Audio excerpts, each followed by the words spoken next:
I had been planning the Hawaii trip for almost a year. I saved every extra dollar from my part-time jobs and even skipped nights out just to afford it. I wanted it to be special, a beautiful surprise for the whole family. We'd never had a big vacation together, and I thought this could bring us closer. I finally booked the flights, hotel, and a few fun activities. The total cost? $3,400, all from my pocket. Everyone seemed excited. My mom hugged me. My dad looked surprised but proud. My sister was already picking outfits. It felt perfect for a while.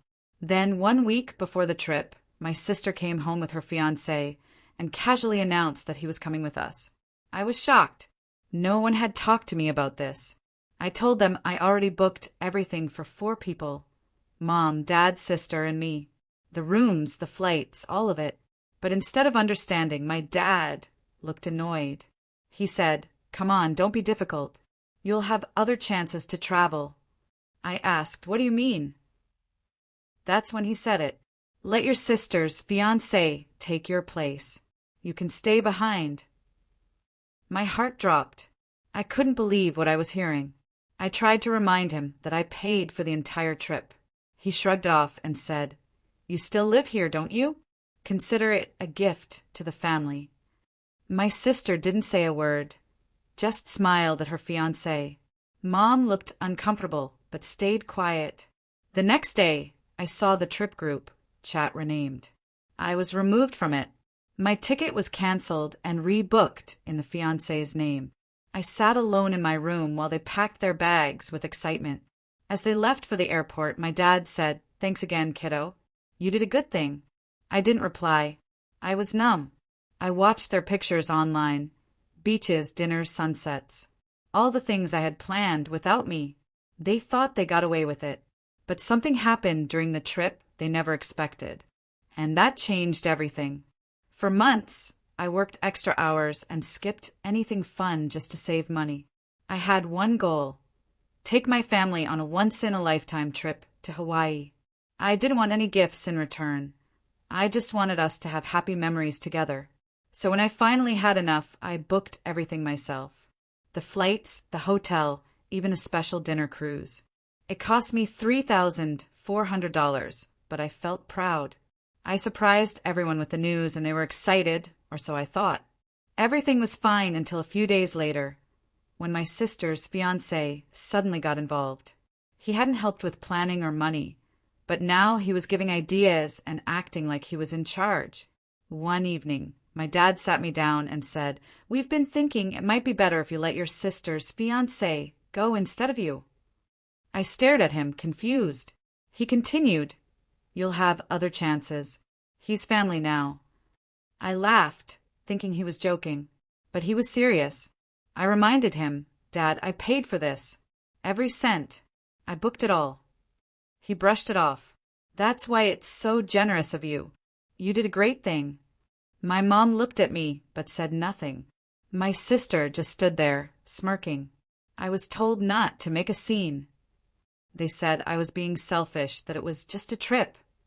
But it wasn't just a trip to me. It was my gift to them. A gift they were now taking and giving away like I didn't matter. Instead of arguing more, I walked away. But later that night, I posted everything online. A simple post explaining how my family kicked me off the trip I paid for so my sister's fiancé could go. I didn't mention names, but it spread fast.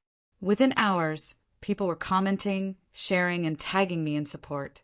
Some even found my sister's page and flooded her photos with questions. My dad called me the next day, furious. "Take it down," he shouted. I didn't. The truth was out. Everyone saw what they did. And suddenly, the perfect family vacation didn't feel so perfect anymore. When I told my friends and coworkers that I had planned a full Hawaii trip for my family, they were shocked. "You're paying for everything?" they asked. I smiled and nodded. I loved my family. I thought this would be a good way to thank them for always being there. So I worked hard, saved every extra dollar, and finally booked everything: flights, hotel, and even a fun activity package. But everything changed just a few days before the trip. My sister suddenly announced that her fiancé was coming too. I told them there was no room. The flight and rooms were already booked. That's when my dad said something that broke me. "You'll stay. Let him go instead." I was silent. My mom looked down. My sister looked proud. I felt like I had no voice in my own plan. They treated me like I didn't matter, even though I paid for it all. The next day at work, I looked really upset. One of my coworkers, Jason, noticed and asked what happened. I told him everything. At first, he thought I was joking. Then he got serious. "That's wrong. You worked hard for this. You can't just sit back and let them treat you like that." I shrugged. "What can I do now?" Jason paused, then asked, "You ever been to Hawaii with friends instead?" I blinked. "What?" That evening, he helped me cancel the hotel booking and rebook it under my name, with new guests. I paid a little extra, but it was worth it. I rebooked the flights too. It wasn't easy, but with Jason's help and a few other kind coworkers who heard my story, we turned things around. The next morning, when my family tried to check in at the airport, they found their tickets canceled. I was already on a plane, with people who actually respected me. I posted a picture from the beach with the caption, "You can replace me, but you can't erase me." Jason smiled next to me. He didn't know it, but in that moment, he gave me more than just a vacation. He gave me my power back. Sometimes, strangers support you more than your own blood. When I first told my family about the Hawaii trip, they were so happy. I saw their smiles, heard their cheers, and it made all my hard work worth it. I had saved for nearly a year. No shopping, no parties, just working late and cutting back, so I could surprise them with a full family vacation. Everything was in my name. The tickets, the hotel booking, the activity passes, every detail. I planned it with love. But just a few days before we were supposed to leave, things changed. We were all sitting at the dinner table when my dad casually said, "We think it's better if you don't come. Let your sister's fiancé take your place. You'll get over it." My heart dropped. I looked around the table. My mom said nothing. My sister looked away. No one defended me. "But I paid for everything," I said. "This was my gift." "You're being dramatic," Dad said. "He's part of the family now." It was like I didn't matter. They were taking my gift and pushing me out. I sat in silence. That night, I cried more than I had in years. But I didn't want to fight or beg. I wanted to show them who they were really dealing with. So I recorded a video. Just me, calmly explaining what happened. No names, no shouting. Just facts. I planned a $3,400 family trip to Hawaii, paid for it all, and just got kicked off it by my own father. For my sister's fiancé. I posted it online. Within hours, the video went viral. Comments poured in. People were shocked, angry for me, sending support. Some even offered legal help. My story hit news blogs. Strangers defended me more than my own family did. Soon, my dad started getting calls from friends, coworkers, even distant relatives. Everyone wanted to know how he could treat his own child like that. That's when he called me, his voice nervous. "People are calling me names. This is embarrassing.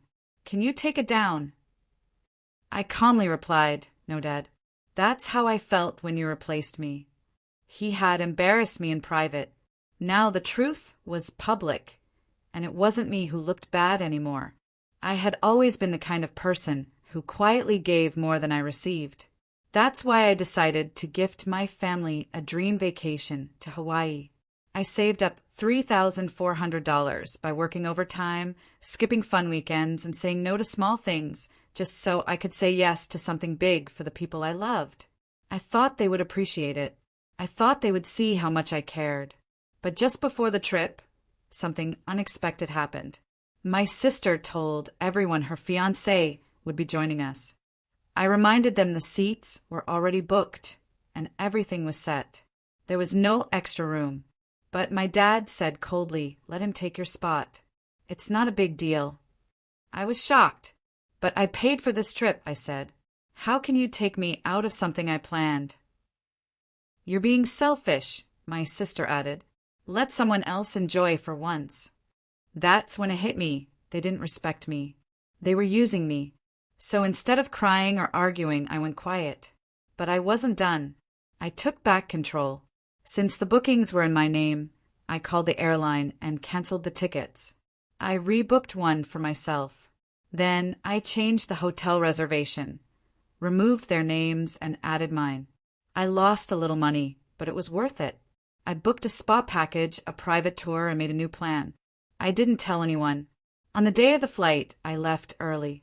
While they were getting ready at home, assuming they were going to paradise, I was already at the airport. I boarded the plane, took my window seat, and breathed in deep. I had never felt so free. In Hawaii, I explored on my own, met new people, and did everything I wanted. No judgment, no stress, just peace. Later, I posted photos online. My family saw them and called in shock. My dad asked, "Where are you?" "Living the trip I paid for," I replied. They learned something important. If you treat someone like they don't matter, don't be surprised when they stop including you in their happiness.